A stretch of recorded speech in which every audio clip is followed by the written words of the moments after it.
Right from the first day, I have made this a practice that when they join, I greet them individually.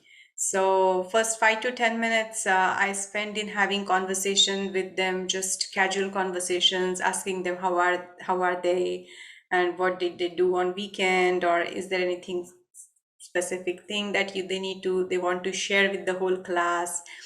So, and meeting each one of them when they join, meeting and greeting. So for example, I just call them personally and say, hi Joel, how are you, how are you doing, you look happy. So that kind of informal conversation, other than when before we start the actual class, that really helps. So now it has become a habit. In addition to that, I think I give them lots of opportunities to share, to talk, to interact, um, so that they feel more comfortable. And I always prefer to give them options, like they can write in the chat box or unmute and say loudly. Because some students in my class, in the beginning especially, they were not very comfortable. So writing in chat is what they used to prefer. So giving them that flexibility helped me a lot. Um, when they have birthdays, then, and if I come to know about it, or if I check with them and they say, okay, I have a birthday next week, then I make sure that next week on that day I greet them.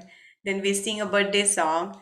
So as these are, third graders and fourth graders, even fifth graders, they like it.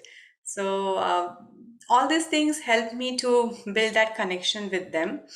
Uh, as far as strategies are concerned, while teaching science, I make sure that they get used to with the words, scientific vocabulary, and they are comfortable in pronouncing and using those words. So I use flashcards. I use the website Quizlet, and make a bunch of flashcards based on the topic that we are learning. Also, I'm using the curriculum specified by South Carolina, uh, the state standards. There I find a lot of information and resources. So I try to use that information and build some activities where they can get that hands-on experience. For example, right now we are learning about food webs. So one thing that we are going to do in next week is, they will use a piece of yarn, and each one of them will hold the yarn, and we will keep it rotating. And when everybody has a one end of the yarn in their hand, we will try to learn how different food chains are interconnected and how they form food web. So these kind of things which help them learn, which help them experience, oh, exactly how it works.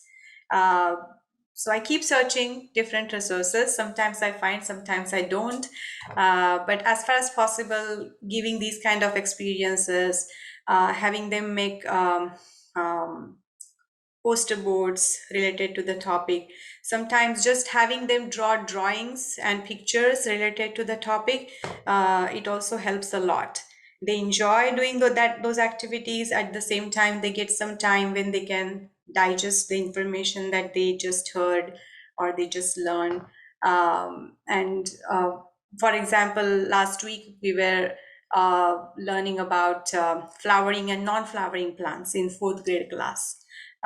So drawing beautiful flowers, and then the internal parts of flowers, and then naming them. So that's something the students really enjoyed. So yes, these are some strategies and activities I have found they find interesting and they get engaged.